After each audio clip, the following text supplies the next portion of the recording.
जय श्री राधे। आप सभी का हमारे वीडियो चैनल में स्वागत है। और आज हम एकादशी व्रत माघ मास शुक्ल पक्ष की जो एकादशी है, जया एकादशी अपरा, यह कब है? 28 जनवरी की है या फिर 29 जनवरी गुरुवार के दिन।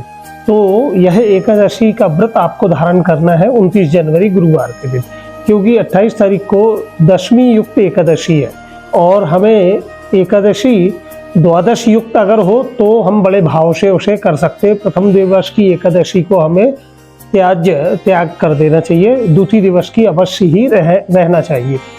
अब बड़े भाव के साथ में इस दिन, जैसे आप पहली बार अगर एकादशी व्रत धारण करने जा रहे हैं तो आपको कैसे यह एकादशी व्रत पूजन अर्चन करना चाहिए, कैसे श्री हरि नारायण की कृपा, क्योंकि एकादशी व्रत जो है वह भगवान विष्णु के निमित्त है, वह जगत के पालनहार है।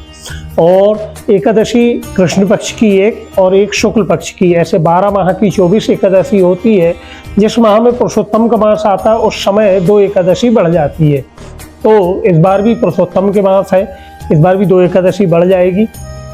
एकादशी व्रत जिस दिन आप धारण करते हैं, प्रातः के समय में स्नान करके आपको संकल्पित होना है और हाथ में थोड़ा सा जल, एक तुलसी पत्र लेकर, तुलसी पत्र एक दिन पूर्व ही आपको तोड़ के रखना रहेगा प्रभु को अर्पण करने के लिए हाथ में, कि प्रभु आज से मैं आपके व्रत को धारण संकल्प लेके मैं पूरे 12 माह की एकादशी का व्रत बड़े भाव के साथ में करूंगा। यह केवल एकमात्र ही एकादशी अगर आप रहना चाहें तो भी, या फिर साल भर की जो 3 बड़ी प्रमुख एकादशी आती है, एक हमारी देव उठनी, देव प्रबोधिनी एकादशी, एक देवशयनी और एक निर्जला भीमशयनी एकादशी। यह अगर 3 एकादशी ही मनुष्य रह जाए तो पूरे 12 माह की 24 एकादशी का पुण्य की फल की प्राप्ति होती है। यह जय एकादशी जो 29 जनवरी गुरुवार के दिन है, उस दिन की एकादशी का व्रत का यह महत्व आता है कि इस दिन अगर कोई हमारे पितृ या अगर कोई ऐसी असंतृप्त योनि में भटक रहे हो तो इस एकादशी का व्रत लेकर आप पूजन करके, पुण्य को अर्जन करके, वह जल लेकर उनके निमित्त अगर आप उनको दान कर दे तो वह उस योनि से मुक्त हो जाएंगे और उन्हें भटकना नहीं पड़ेगा। तो एकादशी व्रत प्रातः आप संकल्पित होना है। अगर यह एकादशी व्रत पूरे 24 घंटे का रहा जाता है, जैसे आज आपने एकादशी व्रत धारण किया तो दूसरे दिन इस व्रत का परायण होता है। साथ में बड़ी बात यह आती कि आपको इस दिन श्री हरि नारायण की पूजन अर्चन करना है। आपके यहाँ जो कान्हा जी हैं, लड्डू गोपाल हैं, उनका अभिषेक करें, पूजन अर्चन करें, दूध दही घी शक्कर सहित पंचामृत से बड़े भाव से मिश्री का भोग लगाएं और तुलसी दल अवश्य अर्पण करें। पीले वस्त्रों को धारण करके पीला चंदन करें और श्री हरि भगवान के ओम विष्णुवे नमः, ओम भगवते वासुदेवाय, यह दिव्य मंत्रों का आपको उस दिन कम से कम 1 तुलसी की माला से करें या हाथ जोड़कर भी आप बड़े भाव के साथ में भगवान के मंत्रों का जाप आपको अवश्य करना चाहिए।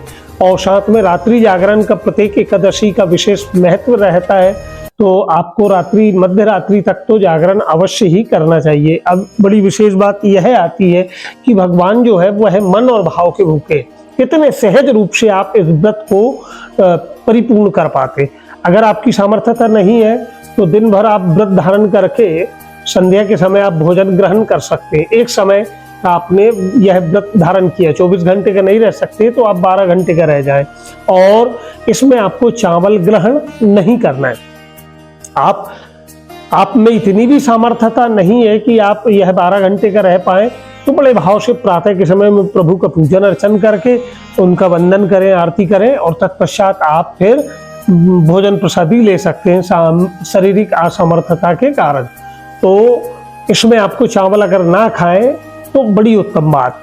और साथ में फलाहार, फलों का आहार आप ग्रहण कर सकते हैं। दूसरे दिन भी जब द्वादशी को हम पारायण करते हैं तो एक पंच पात्र में, तांबे के पात्र में जल लेकर प्रभु के पास रखकर उसमें एक तुलसी दल डाल देते हैं और प्रभु से प्रार्थना करते हैं, प्रभु कल मेरे द्वारा एकादशी व्रत मैंने धारण किया, मन से वचन से कर्म से अगर भूल हो गई हो आप क्षमा करें। आज मैं द्वादशी तिथि में इस व्रत का पारायण कर रहा हूँ।